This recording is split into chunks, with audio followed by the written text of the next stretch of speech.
8월 23일 월요일 시편 67편 1절로 7절 말씀. 하나님은 우리에게 은혜를 베푸사 복을 주시고 그의 얼굴 빛을 우리에게 비추사 셀라. 주의 도를 땅 위에 주의 구원을 모든 나라에게 알리소서. 하나님이여 민족들이 주를 찬송하게 하시며 모든 민족들이 주를 찬송하게 하소서. 온 백성은 기쁘고 즐겁게 노래할지니 주는 민족들을 공평히 심판하시며 땅 위의 나라들을 다스리실 것임이니이다. 셀라. 하나님이여 민족들이 주를 찬송하게 하시며 모든 민족으로 주를 찬송하게 하소서. 땅이 그의 소산을 내어주었으니 하나님 곧 우리 하나님이 우리에게 복을 주시리로다. 하나님이 우리에게 복을 주시리니 땅의 모든 끝이 하나님을 경외하리로다. 아멘. 주의 구원을 모든 나라에게 우리를 긍휼히 여겨서 복을 주시는 하나님은 우리를 통해 온 땅에 복을 주실 것입니다. 신실하게 맺히는 땅의 소산물은 하나님이 맺게 하실 더 큰 복이 있음을 보여줍니다. 하나님은 어떤 분입니까? 1절, 6절, 7절.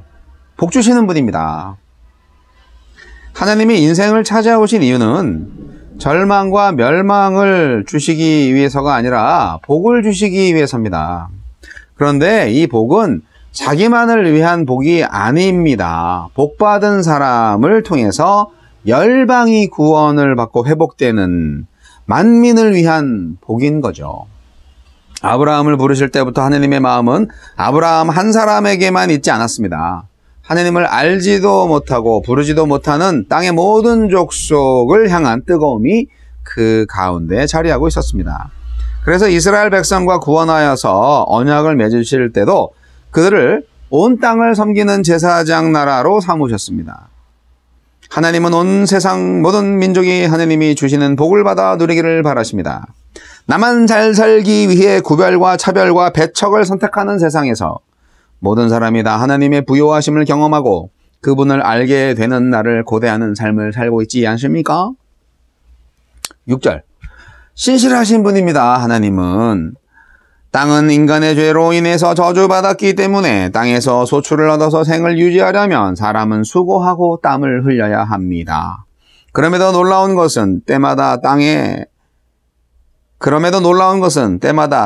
소출을 그치지 않았다는 것입니다. 비록 저주를 받아 수고의 손길이 더해져야 하는 땅이 되었음에도 하나님은 끊임없이 땅을 통해서 사람들에게 양식을 공급하셨습니다. 하나님을 알지 못하고 부인하는 자에게도 차별 없이 열매를 허락해 주셨습니다. 인류에게 차별 없이 소산을 내어주는 땅을 보면서 시인은 모든 사람을 구원으로 초대하시는 하나님의 자비와 은혜를 봅니다. 모든 이에게 양식을 주시는 하나님은 땅끝까지 영원한 양식, 곧 복음을 전해주실 것입니다. 우리에게 주시는 교훈은 무엇입니까? 1절, 2절, 7절. 하나님이 주시는 복은 어느 한 곳에 고여있지 않고 온 땅에 넘쳐 흐릅니다. 주께서 어떤 이에게 복을 주시면 그 복은 그의 가정, 그의 일터, 그의 거처로 흘러갑니다. 또 한 나라의 복이 다른 나라로, 한 종족에서 다른 종족으로 퍼져나가 세계적인 복이 되기도 합니다. 그래서 하나님의 백성은 복을 받은 사람이면서도 동시에 복의 통로입니다. 소유의 많고 적음, 지위의 높고 낮음, 학식의 깊고 얕음에 상관없이 하나님의 복을 받았다면 이웃과 세상을 부요하게 하고 아름답게 하는 복의 전달자가 된 것입니다. 복의 전달자. 이제 하나님이 세우신 복의 통로로 자부심과 사명감을 가지고 살아갑시다. 주여, 땅의 모든 끝이 하나님을 경외하는 날까지 복의 통로로 살게 하소서.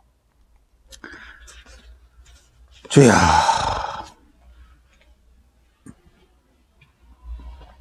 당신은 하나님의 언약 안에 있는 축복의 통로.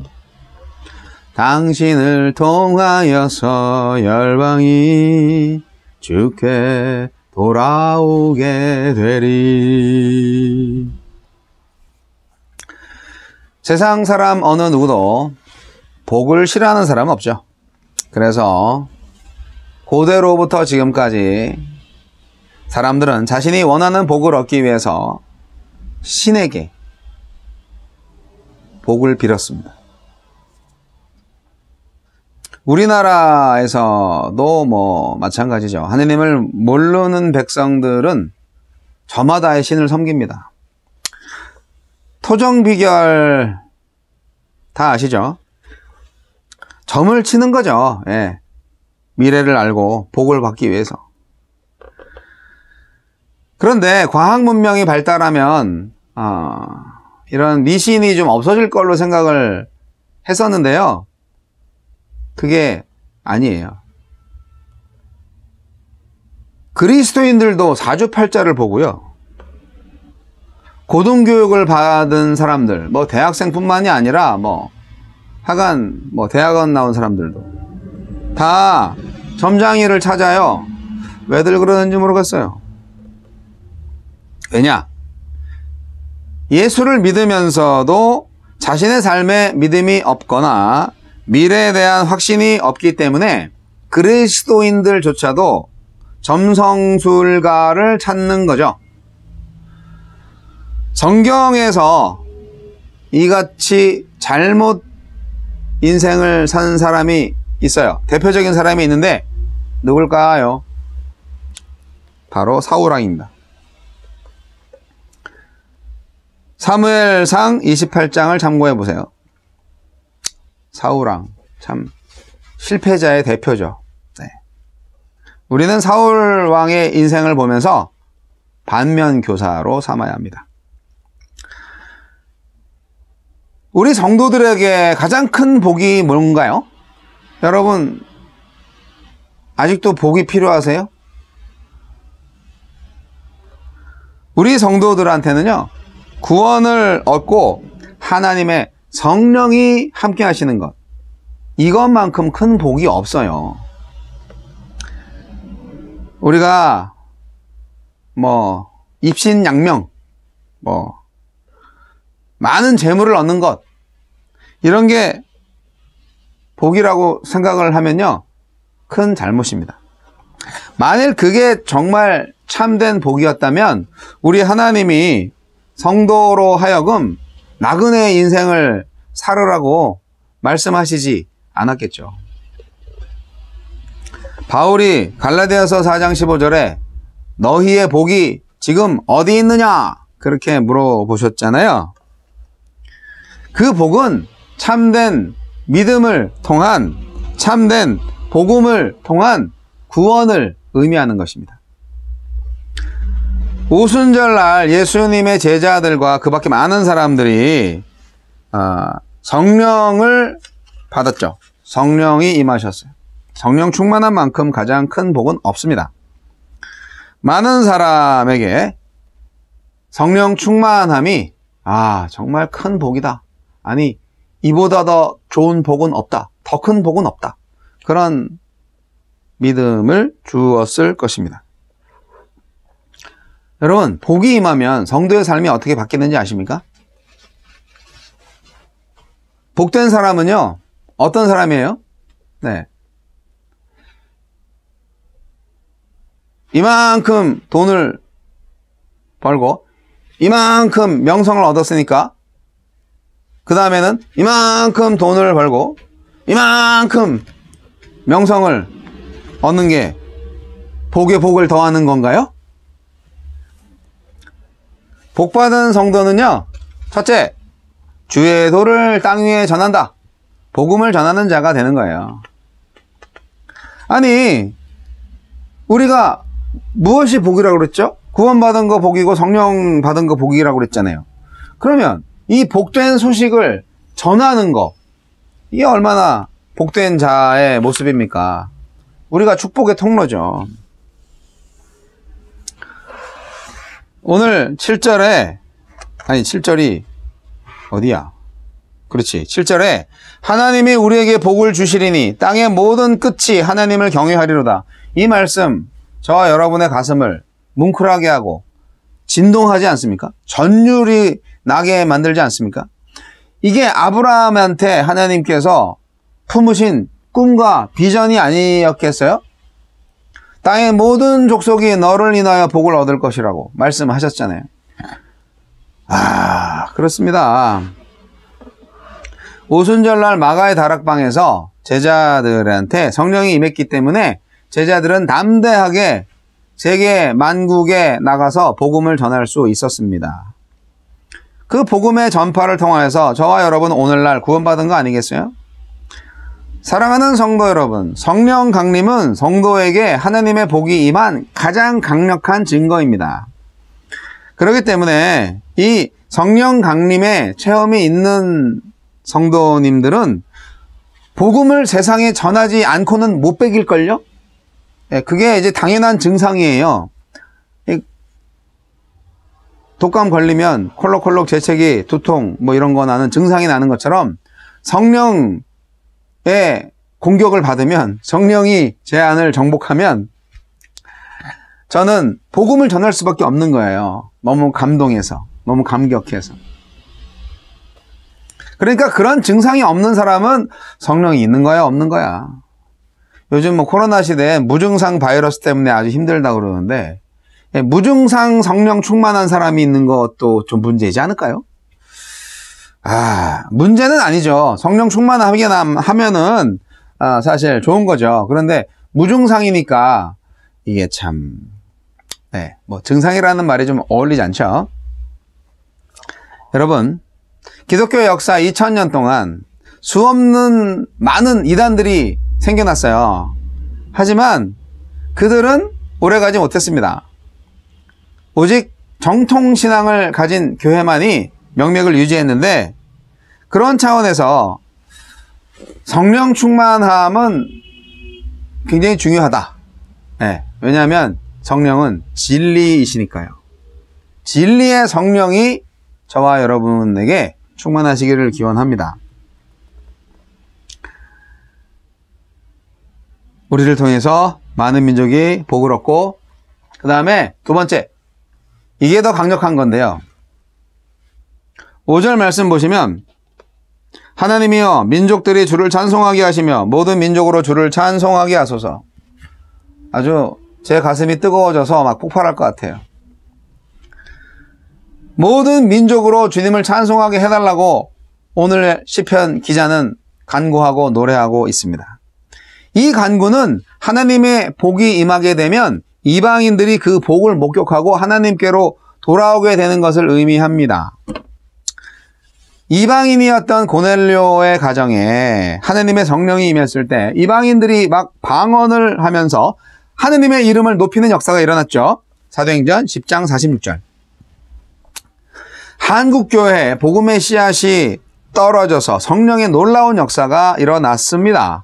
그래서 우리나라 삼천리 방방곡곡에 교회가 세워졌고, 일본의 그 식민지 통치 기간에도 교회가 살아서 활동을 했어요.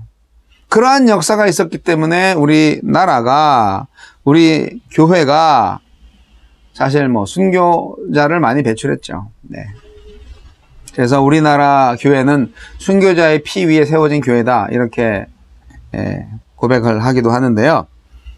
우리가 역사가들도 인정하는 것은 그 교회가 결국 독립운동의 본거지 역할을 했다, 그렇게 인정들을 합니다. 그리고 우리나라에 뭐 아직도 많이 남아있긴 하지만 그래도 그 당시에 아주 전국적으로 충만했던 미신, 뭐 집집마다 점 안 보는 사람 없었고요. 무당 굿 안 하는 사람들 없었어요. 저도 어렸을 때 우리 집에서 굿을 많이 하는 걸 봤습니다. 이게요, 아주 전국적으로 우리나라는 샤머니즘이 그냥 꽉 잡혀 있었던 나라인데, 기독교가 들어와서 사실 많이 바뀌었죠. 그래서 한국이 무속신앙에서 이제 정말 고등종교를 가진 신앙으로 바뀌었죠. 미신이 타파될 수 있었죠. 그래서 우리 교회가 정말 발전했고 나라도 발전했습니다. 세계의 많은 나라들은 우리나라의 발전을 보면서 참 놀라워합니다. 그런데 우리나라 역사를 보면 참 우리나라 사람들은 그냥 우리나라 얘기니까 그러려니 하는데요. 외국에 있는 사람들은 우리나라 역사를 제대로 보면 기적이라고 합니다. 어떻게 그럴 수가 있냐고. 저는 믿음의 눈으로 볼 때 하나님의 역사였다라고 생각합니다. 성령의 역사였다고 생각합니다. 우리나라에 복음이 전파돼서 그 복음을 통하여서 세속세계에도 희망을 주는 거죠. 그래서 정말 단순히 뭐 교회가 많이 생겨지고 크리스찬의 숫자가 많아졌다는 것 때문에 세계인들이 놀라는 게 아니잖아요. 기독교인들만 놀라는 게 아니에요.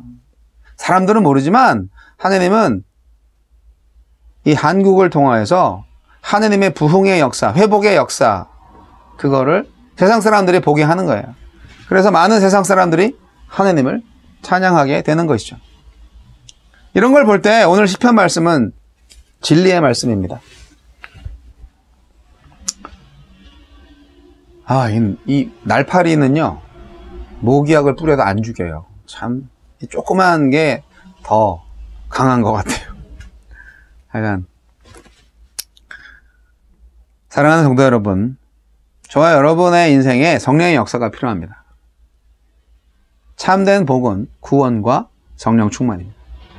성령 충만하게 되면 복음을 당연히 전할 수밖에 없는 존재가 됩니다. 근데 복음을 전하는 것은 찬송하는 거예요. 찬송으로 우리 삶이 다 바뀌는 거예요. 저 사람은 뭐 이렇게 즐거워? 바로 보이는 거죠. 그런 긍정적인 요소를 가지고 있으면 어떻게 불행이 있겠어요. 웃는 낯에 침 못 뱉는다라는 우리나라 속담도 있잖아요. 여러분, 날마다 찬송하는 인생이 되시기를 바랍니다. 그 찬송하는 인생이 예배하는 인생이고, 예배하는 교회가 선교하는 선교적인 교회고, 결국 하느님의 나라인 것입니다. 오늘 시편의 말씀, 하나님이 우리에게 복을 주시리니 땅의 모든 끝이 하나님을 경외하는 역사가 있는 오늘이 되시기 바랍니다.